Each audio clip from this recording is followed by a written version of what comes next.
The lesson was in English, and I had to write 3 papers. The topics for the first 2 were assigned, and I had already written and submitted them. The third paper could be on any topic of my choice. This assignment was actually due during my freshman year, but due to the credit hours I had accumulated in the military, I was accepted as a sophomore. However, I still needed to pass some core courses that weren't covered by my military experience, and English composition was one of them. The problem was, I couldn't think of anything the instructor hadn't already seen 1,000 times. Sitting at the kitchen table with my elbow on the table and my hand under my chin, I stared at my notebook, trying to come up with an idea. Nothing came to mind. I wrote the word nothing on my notepad and underlined it several times. I stared at the word, pondering its meaning. It seemed so negative. Why did we need it? It meant the same as many other words. I started writing down synonyms: 0, no, nil, and none. On a whim, I opened a dictionary and looked up the definition of nothing. There were many definitions, all negative. I began to wonder if the word could be used in a positive way. Could it have a non-negative connotation? Almost immediately, I remembered my English literature classes and Shakespeare's Much Ado About Nothing. I smiled at the thought. Much ado about nada, much ado about zilch, much ado about nothing. Curiosity led me to open Bartlett's Familiar Quotations. Wow. Pages 1399 and 1400 were filled with quotes about nothing. Could I write an article about the word nothing? No. Come on, Bobby. You can come up with something better. Just then the front door opened and Tiffany walked in. "How's the paper coming along, Rob?" she asked. No, for some reason my mind went blank. This seems like a good point to introduce myself. I am Robert, and my roommate is my wife, Tiffany. I usually call myself Bobby, but depending on the social context, I've been called Bob, Rob, JR, or Al. I have no idea why people use different names for me. I am 24 years old and a junior at Metro State College in Denver. My parents couldn't afford to send me to college, so at 18 I let an Army recruiter talk me into joining the Army for the educational benefits. 2 days after high school graduation, I was on a bus to Fort Knox, Kentucky, for basic training. After basic training, I went to Fort Lee, Virginia, for quartermaster school and then traveled the world: Korea, Japan, Okinawa, Washington State for Fort Lewis, and finally, Fort Hood, Texas. When I was demobilized, I went home, only to be met with tragedy. On their way to pick me up from the airport, my parents were killed when a truck driver lost control. This plunged me into deep despair. As I was very close to my mom and dad, I ended up going on a 6-month bender. Financially, I could afford it. The life insurance and compensation from the trucking company, plus the money from selling the house because I couldn't bear living with the memories, gave me enough to last a lifetime. That life might have been short if it hadn't been for Claire Knowles. I was on my 3rd ice jack when Claire sat down next to me at the bar and said, "Hey Rob, how are you doing?" "Not very well. How about you?" "Good days and bad days. I heard you tried to drink yourself to death." "Why do you care? You've always thought I was a loser." I didn't think that. Sitting there, I thought back to the first time I met Claire. It was in 7th grade, and I was blown away. It took 2 months of trying before I got her to agree to a date. One date led to several others, and by the middle of 8th grade, we were dating. It continued until the middle of 9th grade. We had a date set for Saturday to go to a movie, and before we left school on Friday, I told her I would see her at noon on Saturday. She gave me a funny look and said she thought she canceled because she had to go with her parents to her grandmother's house. I was annoyed by the short notice, but understood. Sometimes I had to do things with my parents too. When I got home, my neighbor Billy Newbert asked if I had ever roller skated. I said I had, and he told me his dad had given him tickets to Skate City and asked if I wanted to go. Since Claire had canceled, I agreed. The first person I saw when we walked into Skate City was Claire, skating with Ronnie Holbrook. He was a 10th grader and a neighbor. I didn't like Ronnie. We had fought a couple of times over the last 2 years, and I thought he was an asshole. I briefly considered going up to them and saying something like, "I didn't know your grandmother was so ugly," but that would probably lead to another fight with Ronnie and get us kicked out. I decided to ignore them instead. Sooner or later, Claire would see me and realize she was caught, which would be enough to ruin her day. I ignored them, but they didn't ignore me. 20 minutes after we arrived, Ronnie came up to me and asked if we had a problem. I laughed and said, "Not that it matters, but you might want to remember that the score is 3 for me and 2 for you. But to answer your question, there's no reason for a problem. She's a lying, sneaky bitch, and if that's what you like in a girl, she's all yours." He gave me a look that he must have thought was intimidating, but to me, it looked ridiculous and funny, and I backed away from him. He and Claire soon left. When I got home, my mom told me that Dick Moore had called and wanted me to call him back. I did, and he said a group of guys wanted to get together at 5 o'clock for a softball game.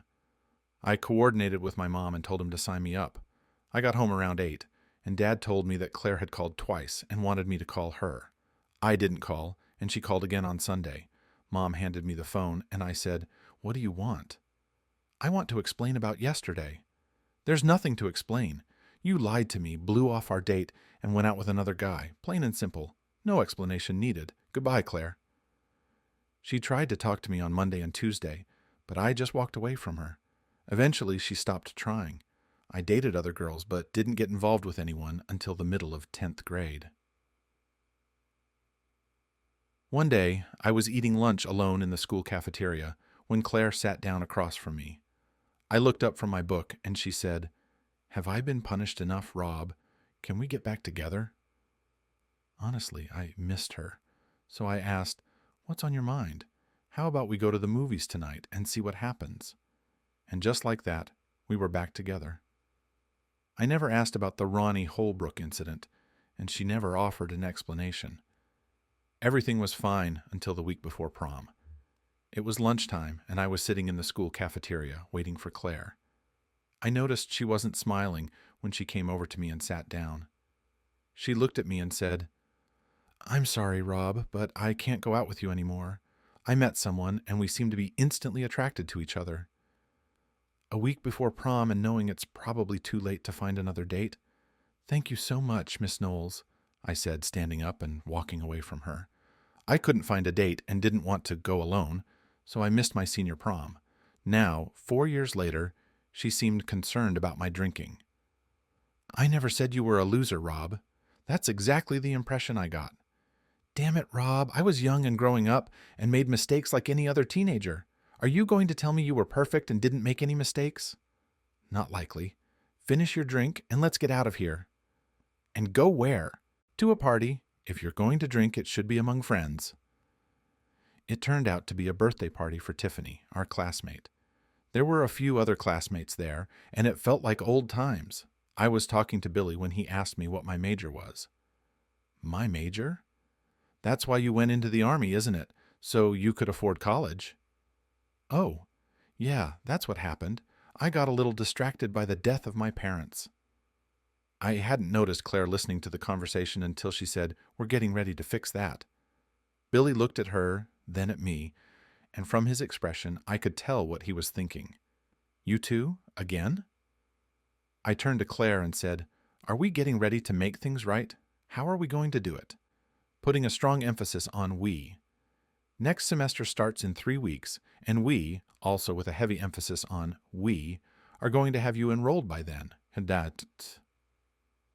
Billy left, and I asked Claire, "Are you taking charge of my life now?" "Someone has to, since you don't seem to want to, so it might as well be me." "And you decided it should be you? Why?" "I don't want my husband to be an alcoholic. I want him to achieve something." "Hey, Mrs. Knowles, you and me? That died a long time ago. Senior year, as I recall." "Yes, and we've had this conversation before, remember? About us being young and making teenage mistakes. I'm not a teenager anymore, and I want the same thing I wanted back when I said yes when you first asked me out. I want you. Have you ever been at a complete loss for what to say?" That was me at the time. I finally managed to say, "I'm not an alcoholic." "Maybe not yet, but you're getting there. I know your parents' death hit you hard, but ask yourself what they would think of how you're living right now. Do they look down and ask themselves where they went wrong? Do they say, 'We didn't raise him to be like this'?" Her words hit me hard. When I left that party, I had a date with Claire the next night. That led to more dates, and I got into university by the start of the next semester. A month later, Claire moved in with me. She had just graduated and gotten a job as a paralegal at a local law firm. Everything was going great, until 3 weeks before the end of my freshman year, when she dropped a bombshell on me. It was a Saturday, and we had just finished breakfast at the Village Inn, when she said, "I'm moving out this afternoon. I already have a place." I just looked at her and didn't say a word. I took the check, paid, and headed for the door. She was still sitting in the booth when I went outside. I had already started the car when she ran up and got in. "You were just going to leave me here?" "Yes." She didn't say a word on the way to the apartment, and neither did I. She started packing right away, and I ignored her. When she set her bags by the door and was about to leave, I stopped her. I held out my hand and said, "Key." She gave me a long look, then pulled a bunch of keys out of her purse, took the apartment key off the ring, and handed it to me. "I want to stay friends, Rob, but I met an interesting guy at work, and I don't think it would be right to date him while living here with you." I didn't say a word, just turned my back to her, went into the kitchen, and got a Coke out of the fridge. As I popped the lid, I heard the front door close. I sat down on the couch and stared at the wall. My thoughts were all about myself and what I was missing. I thought I was loving and attentive, but I couldn't figure out where I went wrong. I finished my Coke and was on my way out to Bud's bar when I caught myself and said, "Oh no, Bobby, we're not going that way again." I finished my sophomore year and enrolled in summer classes. I kept in touch with my classmates, whom I had reconnected with at Tiffany's birthday party, and we got together from time to time. After one of those gatherings, I found myself in bed with Tiffany. She had caught her husband cheating and kicked him out. That night turned into a friends with benefits relationship. We liked each other, but both of us realized there wasn't enough spark between us to take it further. Besides, I wanted to focus on my studies and graduate in 2.5 years, so I didn't want to waste time looking for a long-term relationship. Naturally, fate had other plans. Tiffany and I had been friends for a little over 5 months when I got the proverbial "we need to talk." It's not easy for me to say this, so I'll be blunt. I'm pregnant.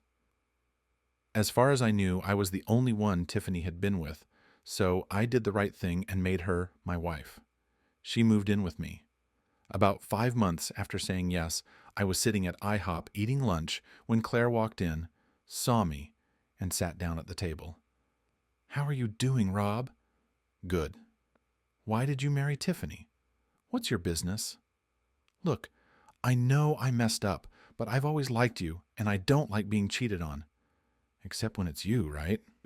"Okay, I guess I deserve that, but the question is still, why did you marry Tiffany?" I didn't have to dodge because anyone with a brain could see Tiffany's condition and do the math. "I got her pregnant." "Are you absolutely sure it's yours?" "Why the hell are you asking me that? Everyone knows she's having an affair with a married man she works with. They've been dating for over 2 years.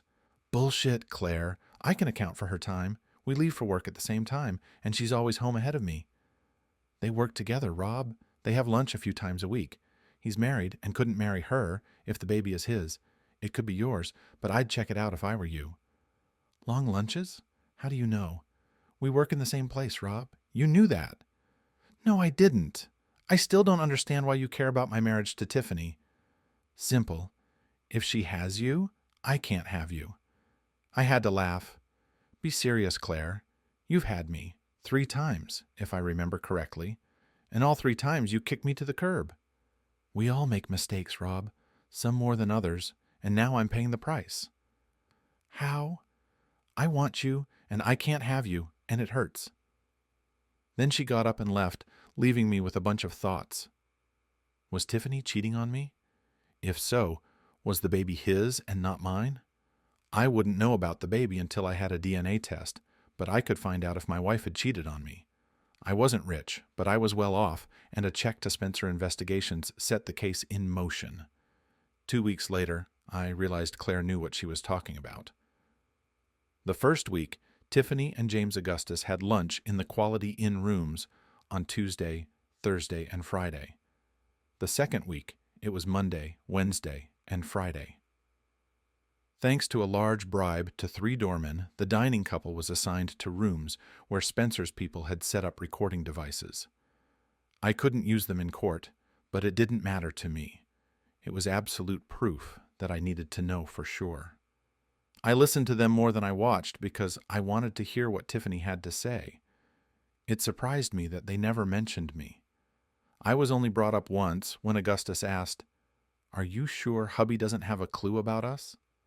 "He hasn't the slightest idea, my love. Not the slightest." My next visit was to the law firm of Dewey, Cheatham, and Howe. I laid out everything to Stanley Howe, and he offered me options. Things weren't as grim as I had feared. She had a job, and I was an unemployed student, so no alimony. The alimony issue would be determined after the baby was born. The issue of the child would likely postpone the divorce until a DNA test proved paternity. The most difficult part would be the division of property. It would likely be a 50-50 split, and the lawyer wasn't sure if the funds I had before marrying Tiffany would be exempt without a prenuptial agreement. I decided I wouldn't let that become an issue. Tiffany had no idea how much money I had, so I transferred it and hid it. The lawyer also informed me that I could sue Augustus for alienation of affection and possibly sue her employer if their policy prohibited employee relationships. After some thought, I decided to leave the employer out of it. If I sued them, Tiffany could lose her job, and I didn't want that. If the baby wasn't mine, she should be able to take care of it herself. I told him to draw up the papers, citing adultery as the reason, but not to file them until I gave him permission. Tiffany was home when I arrived. As I walked in the door, she greeted me with a hug and a kiss. I kissed her back, and she told me dinner was ready. We sat down to eat, and she asked, "How was your day?" "A little unsettling." "Let me ask you a question. It concerns a guy you work with named James Augustus. Do you have any idea how much money he makes?" "Why on earth would you ask me that?" "I'm trying to figure out how much I can get if I sue him." "Sue him? For what?" "I believe in legal jargon it's called alienation of affection. I was having lunch with an old high school classmate today, and I was told about your affair with this man. Apparently, it's been going on for 2 years. I was told that he is married, and that gave me some very bad thoughts, like the fact that his being married would prevent him from marrying you if he got you pregnant. The next thought that came to my mind was that you married me because you couldn't marry the real father of your child. Naturally, I have to wonder if the baby is really mine." As I spoke, Tiffany's face went pale. "Back to the original question, Tiffany. How much does your lover make?" "I don't know who fed you this nonsense, but Jim is nothing more than a coworker." "Let me see if I understand this correctly. You and Augustus are nothing more than coworkers, which means that whenever you're together, it's on company business. Is that correct?" "That's right." "So, if I called your employer, he would assure me that you were on company business when the two of you checked into the Quality Inn on Tuesday, Thursday, and Friday of the week before last, and Monday, Wednesday, and Friday of last week. Gosh, what a relief to know that it was just company business." "Sarcasm is not your strong suit, Rob." "Okay, you got me. Now what?" "Divorce, and then we'll wait for a DNA test on the baby to see if I'll be a part-time father or not." "You don't have to get divorced." "This is what usually happens when one partner in a marriage is caught cheating on the other. Isn't that what you did to your ex when you caught him cheating?" "I know it sounds weird, but it wasn't like that. First of all, I hadn't dated Jim for 2 years. It had only been about 14 months. When I found out that Mike was cheating on me, I decided to get revenge by giving what he thought was his to someone else. That someone turned out to be Jim, and although I didn't want it to happen, we fell in love and decided to get married. I divorced Mike, but by the time the divorce was finalized, Jim's ex-girlfriend told him she was pregnant and that he's the father. He stepped up and married her. He doesn't love her, but he's crazy about his son. He did a DNA test and the boy is his. He doesn't want to leave her because he can't be a part-time father to his son. We still love each other, but we can never be together. Ironically, the same thing has happened with me and you. I understand how it happened, but it doesn't change anything. It doesn't matter that I love you? No, you don't. We agreed long ago that there was no spark between us, and all we could be was friends with benefits. That was then. The longer we were together, the stronger my feelings for you became. When we got married, it was because I wanted to marry you. Yes, I used pregnancy to make it happen, but it wasn't for lack of a spark. I was sure I could make you love me if we lived together. I thought it was worth the risk. If I didn't have feelings for you, I wouldn't have married you. There's no stigma like there used to be for unmarried mothers. My problem is that I love two men equally and want them both. I solved that problem by dating one on the side and living with the other. I didn't expect you to find out. But that's where we are now, Tiffany. I know everything. Now the question for me is what to do about it. How about we do nothing? Why not leave it alone and see if you can love me the way I've loved you? You can't be serious. Staying with a woman who thinks it's okay to love another man and sleep with him 3 times a week? That's not going to happen anymore. Now that you know, I'm forced to make a choice, and that choice is you. While you're thinking about what to do, consider this. I've never turned you down when you wanted to make love, and to tell you the truth, I've wanted you more than you wanted me. Have you ever seen a lack of love or affection on my part? No, you haven't, and that's because I love you and have shown it every day since we said I do. She was right about everything, and until I talked to Claire, I thought I was in pig heaven. Tiffany was a great cook, a tiger in the bedroom, and she was always doing things to show me she cared about me. And as much as I hated to admit it to myself, I was in love with 2 women. I loved Tiffany, even if she didn't seem to know it, but I also loved Claire. Always had, and probably always would. I had committed myself to Tiffany, which meant that my feelings for Claire had to be pushed to the back of my mind and left there. I thought about it for a long time, and then I made a decision that I hoped wouldn't turn out to be stupid. You've lost my trust, Tiffany. If I stay, I'll be watching you like a hawk. Every time you come home late, I'll wonder if you're out with him. You can make excuses for being late, and I'll probably check to see if it's true. Go shopping and be gone longer than you should, and I'll be checking. Say you're going to your mom's to help her with something, and I'll call to make sure you're really there. Can you live like that? I can, if that's the price I have to pay to keep you. And here's the most important part. You will be on probation until the baby is born and I do a DNA test. If the baby turns out not to be mine, you and I are finished. You have to live with that thought. Still want to stand your ground? I'm sure the baby is yours, so yeah, I won't have any problems. So I let it go, and over the next few months, Tiffany did everything she could to show me that she loved me. True to my word, I kept checking up on her, but she never did anything wrong. Claire kept me up to date on what was going on where she and Tiffany worked, and apparently Tiffany only had Augustus behind my back. Claire stayed in touch because she knew, just knew, that Tiffany's baby wasn't mine.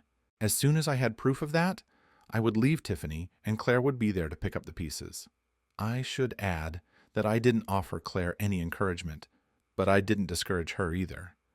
Pregnancy stirred up Tiffany's hormones, making her very demanding in the bedroom, and I had to work hard to keep up.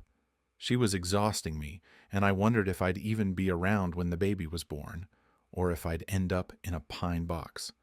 School was in full swing, and thanks to courses I had taken online while in the Army, I was able to graduate in 2 years instead of 4. Tiffany and I had an active social life, attending parties and barbecues thrown by friends and classmates. Claire attended about a third of these events, and I stayed close to Tiffany. I didn't know if Claire would really get in Tiffany's way, but I stayed near to avoid any arguments. We also attended several social events organized by Tiffany's employer. Augustus was pointed out to me, and I noticed they never even looked at each other, let alone met or talked. Fortunately, several of my high school classmates worked there, so Tiffany couldn't point to Claire as the one who ratted her out. Everything was going well until, as is usually the case, everything changed. Mrs. Augustus was killed in a traffic accident, leaving her husband a widower and single parent. Claire, my source of information, told me, now he can remarry, so you might want to keep a closer eye on Tiffany. It was good advice, but I didn't act on it until Claire informed me that Tiffany and Augustus were having lunch together again. She did say, however, that the lunches weren't as long as they used to be, but they were still seeing each other. Another check with Spencer Investigations confirmed they were indeed having lunch together. Other than holding hands and a couple of kisses, nothing else seemed to happen. Yet. I decided not to wait and see. As soon as I got the report from Spencer, I laid it out to Tiffany at dinner. "Some time ago, I told you that you were on probation and that I would be watching you. Care to explain the lunches with Augustus, the hand-holding, and the kissing? It's simple. I'm committed to you, but you're not committed to me. You've made it clear that if the baby isn't yours, you're leaving. You've even hinted that even if the baby is yours, you still might not stay. I'm sure the baby is yours, but there's still a small chance it's not." When Jim lost his wife, he came to me and asked if there was any chance we could still be together. I told him there was a very small chance and explained the circumstances to him. He prays that the baby is his and that you get off my back. Holding his hand and kissing him a couple of times is my way of backing up in case things don't work out the way I hope. Just to be perfectly clear, holding hands and kissing a couple of times is all that's going to happen. It's enough to have him around as a backup. What could I say to that? I hadn't given her any hope of us staying married. She was trying, and I had to give her credit. She was doing her best to let me know where I stood with her, so why wasn't I even trying to meet her halfway? I honestly didn't know, but I suspected that somewhere in the back of my mind there was a little chamber holding the thought, "A cheater once is a cheater always." How do you make something like that go away? Maybe I couldn't make it disappear, but I could ignore it as best I could. And I could make Tiffany's life a little easier. "I'm not going anywhere if the baby is mine. If he's mine, you'll stay with me." She smiled and came over to sit on my lap, kissing me. "Then you'll stay with me because you are the father of my child." And I was. An 8-pound, 4-ounce boy arrived, whom we named Robert III. A DNA test confirmed he was indeed mine. According to Claire, once Tiffany returned to work from maternity leave, she and Augustus didn't even have coffee together in the break room, let alone go to lunch. 2 days after Tripp was born, Claire called and asked if he was my baby. I had to tell her he was. "I'll never get another chance with you, will I?" "It doesn't look like it. You've had 3 chances and they didn't work, so why would another chance be different?" "I know, Rob. I just know." I smiled and thought, "You'll never know, Claire. That ship has sailed." Of course, I was wrong. A year after returning to work, Tiffany and Augustus left together for parts unknown. When I returned home from work that evening, I found a note on the kitchen table. "Sally has the baby." Just as I finished reading the note, Sally called and asked when I was going to pick up Tripp. I didn't think much of it, assuming Tiffany needed to go shopping and had left Tripp at Sally's. When I got to Sally's, I asked what Tiffany had said when she dropped Tripp off. She just said she had things to do and that you would take the baby. Tiffany didn't come home that night, and in the morning I had to call work to arrange a day off to take care of the baby. By noon, with no sign of Tiffany, I decided to call the police. I had just picked up the phone when it rang. It was Claire. "Is Tiffany okay?" she asked. "I don't know," I replied. "Did she tell you why?" "Why what?" "Why she quit. No warning, just up and quit. I haven't seen her since she left for work yesterday." "Oh, something's not right. Jim Augustus quit too." "I guess I'd better call the bank. We'll talk later." I called the bank and found that Tiffany had cleaned out both the checking and savings accounts. No big deal since most of the money was hers anyway. My divorce attorney reminded me I had transferred most of my money to keep it out of her reach. I added money to the account twice a month, which Tiffany thought was financial aid for my tuition. After dealing with the bank, I called the 3 companies servicing our credit cards and canceled them. Fortunately, the cards hadn't been used. I arranged for replacements and then got busy with my son. I fed him, played with him until he was tired, changed him, and put him to bed. Once he was tucked in, I grabbed a beer and sat down to figure out my next steps. I realized I might have to quit school, at least until I could find a way to manage Trip. I'd look for daycare in the morning and see if I could salvage anything from the semester. I spent the rest of the day doing chores around the house and taking care of Trip. As I went to bed, I wondered what kind of woman would abandon her child. I hoped that wherever they ended up, something very bad and painful would happen to them both. Trip woke me up at 6. I was changing him and making him something to eat when the doorbell rang. I put him in the playpen we had set up in the dining room and went to the door. Claire burst into the room. "Where is he? Has he been fed yet? Does he need to be changed?" "Hey, slow down. He doesn't need to be changed. And I was just starting his breakfast when you rang the doorbell." "Well, get to it. We have a busy day ahead of us." "Why are you here, and what are you talking about?" "I took a vacation from work, and now that Tiffany's gone, I'm here to claim the man I shouldn't have let get away. And I'm not just talking. We have to put the boy in daycare. We need to meet with an attorney and file for sole custody. Shouldn't be a problem, since she abandoned him. We also need to get a restraining order to keep her away from him. She won't be able to claim to be a full-time mother after leaving him. So, lawyer first, then daycare in my building."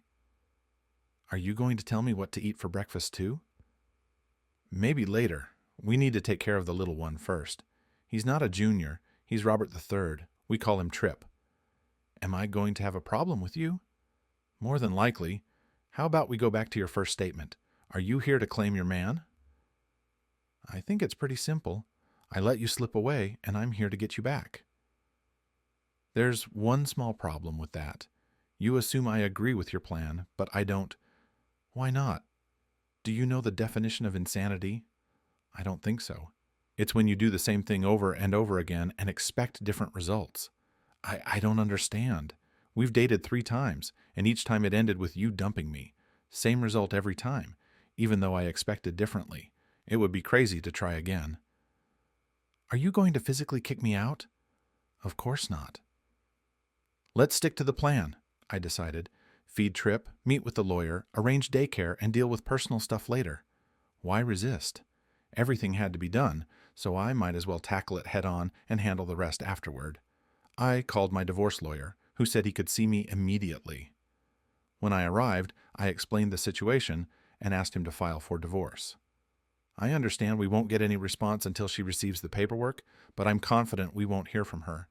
After a year, can we sue for abandonment?" He confirmed that was possible and said he'd have the papers ready for my signature by 10. Since he had a court appearance at 11, he'd file them while he was there. After leaving his office, we headed to Claire's workplace. Claire had promised she could get Trip into daycare. "I doubt HR will inform Allison that Tiffany no longer works there," I said. "Allison? She runs a daycare center." "And what happens when she finds out?" "Don't worry about that. I'll handle it." "You handled it?" "Yes, Rob. Everything is sorted." We arrived at Claire's house, and she showed me her parking spot. "I'll take Trip inside. You go across the street to the coffee shop. It'll take about 20 minutes. It was less than 15 when Claire returned, but Trip was missing. I left him there. They were expecting him today, assuming Tiffany would drop him off. "We can pick him up at 5, which was Tiffany's scheduled pickup time.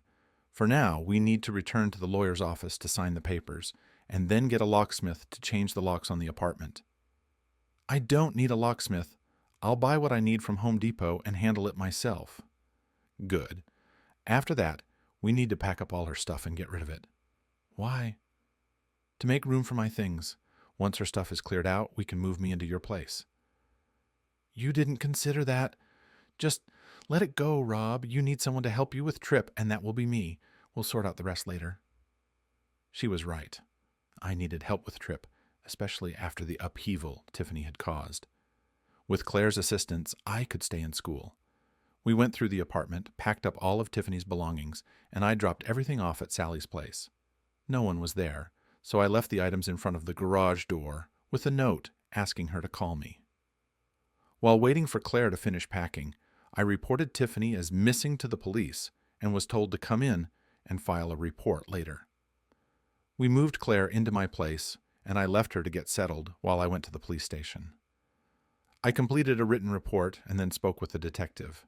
He asked if there had been any issues between my wife and me, and I explained the situation up to Tiffany's abrupt resignation and her lover's departure as well. So she's not entirely missing then, the detective concluded. Maybe not, but you and I both know that when her family realizes they haven't heard from her, they'll probably call you and say something like, "She would never do something like this." Abandon her baby and run away? He must have done something to her. I'm just anticipating that. If I hadn't been on the call when they contacted you, you might have started to suspect me. The detective nodded in agreement. We won't spend too much time searching for her. We'll check with her employer to confirm your story and then notify other police departments and hospitals in case she turns up somewhere. With that settled, I stopped by the college to inform my professors about my absence and the likelihood of missing another day. They were understanding and assured me we could work things out. Afterward, I headed to the daycare center to pick up Trip. When we got back to the apartment, Claire had already prepared dinner. She mentioned that Sally had called and asked me to return her call. Claire took Trip from me, and I picked up the phone to call Sally. "What's all that stuff in front of my garage door?" Sally asked. "Those are Tiffany's things from the apartment. I was going to donate them to Goodwill, but thought I'd give them to you in case she ever comes back." "Is she coming back?" I explained the situation to her. She would never do something like that. Run away and leave the baby? I smiled, recalling my earlier conversation with the detective. "Well, she did, Sally. You can check with her HR department. They'll confirm that she and her lover, James Augustus, quit without notice. She hasn't been in touch since dropping Trip off at your place. The only contact I've had is a note saying, 'Trip is with you.'" "Who answered your calls?" "The babysitter I hired to look after Trip until I got home from school." "That sounds suspicious, Robert. Tiffany wouldn't just do that." "Nice talking to you, Sal," I said before hanging up. Just as I finished dinner, the phone rang. I answered, and a voice on the other end demanded, "What have you done to my daughter?" "I cut off her head and gave it to the kids at the park to use as a soccer ball," I joked. 5 minutes later, the phone rang again. This time, it was my mother-in-law. "Can we have a reasonable conversation about this, Bob?" "Of course, Mom." "What's going on? Sally called and said you kicked Tiffany out and dumped all of her stuff into her driveway." "First of all, I didn't kick her out.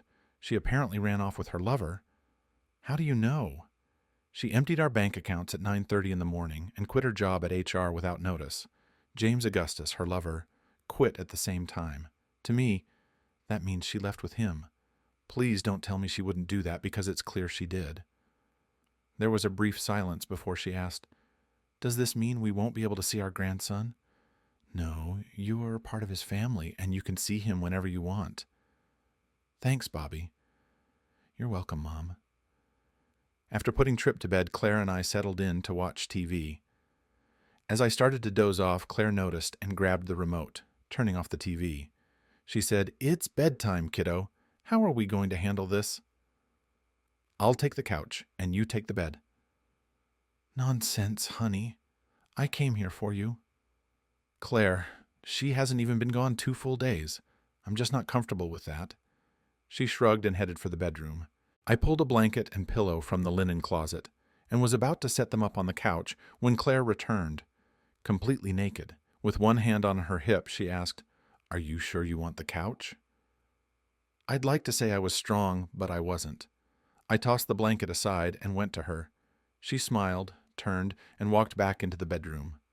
I followed her. That's how the next year went. Tiffany's parents finally heard from her 4 months after she left, but they never disclosed her whereabouts. A year after her departure, I filed for divorce on grounds of abandonment. Once the divorce was finalized, Claire began pushing for us to legalize our marriage. I resisted for 2 months, but her patience wore thin. "I need a ring on Rob's finger," she declared. "You need to shit or get off the pot." She pushed, and I pushed back. "You know my stance, Claire. You've heard my definition of insanity. I'm not going through this again. At least this time, we won't be married and dealing with a divorce." "That's just nonsense, and you know it. As for the divorce, I'll sign a prenup that gives you everything. And stop with the insanity talk. This situation is different. In the past, I was the one searching and unsure. Now, I'm looking for forever, and you're the one hesitating." I shook my head, taken aback by her insistence. "I hoped you'd come to this decision on your own, but it looks like I'll have to push you. I really didn't want to do it this way, but here it is. I'm pregnant." "I thought you were on birth control." "I was, but it's not 100% effective. The box even says that." I wanted to ask, "Are you sure it's mine?" But I knew it had to be. Claire could leave me for someone else, but I trusted she would never cheat. So I accepted it, and we got married. We had a simple City Hall ceremony, followed by a reception at the American Legion Hall. At the reception, I learned that getting Tripp into daycare was straightforward, despite Tiffany no longer working there. The Allison Claire mentioned turned out to be Allie Martin, a high school classmate and good friend of Claire's. I couldn't believe I hadn't connected the dots. When we got home from the reception, Claire handed me an envelope. "What's this?" "Read it," she said. I signed and notarized a prenup ensuring that if we ever divorced, regardless of the circumstances, I would receive everything. No matter whose fault it was, I was covered. "I told you I'd do it. How about we get into bed and consummate our marriage?" I asked her a few days later, when I finally worked up the nerve to ask about her due date. "I don't know yet. It mostly depends on you," Claire replied. "What do you mean?" I asked, puzzled. "I'm ovulating and off birth control. It's up to you to fertilize the eggs," she said with a laugh. "Are you serious?" "Absolutely. All's fair in love and war. I'm ready and waiting for you to do your part. Have you considered how angry I'll be if I find out you were playing a trick on me?" "No, why should I? You're getting a wife and a safety net. What more could you want?" "Safety net?" "A prenup, dear. You know how materialistic I can be. Do you really think I'd leave you and give up all my stuff? Not a chance." Claire pulled me into the bedroom, and by the time she was done with me, my anger had melted away. Tripp eventually got a brother, and 2 years later, a sister. After Elizabeth was born, Claire and I decided our family was complete, so she had her tubes tied. Tiffany never attempted to see Tripp. No birthday cards, no Christmas cards. I still don't understand how she could walk away from her child. In a way, I got half of what I wished for. Augustus was shot and killed during a bank robbery in Seattle, but Tiffany disappeared without a trace, and neither her parents nor Sally had heard from her since. Tripp has never known his mother, though he is aware of her existence. He sees pictures of her when he visits her parents, who try to spark an interest in her. Despite putting on a show for them, he consistently tells me at home that he has no interest in her. Why should I care about her when she's shown she doesn't care if I live or die? I've always refrained from speaking ill of his mother. He's come to realize for himself just how much she neglected him. Tiffany will never know what she missed by not witnessing him grow up into the fine young man he has become. If she ever does show up at his door, I can only hope he slams it in her face.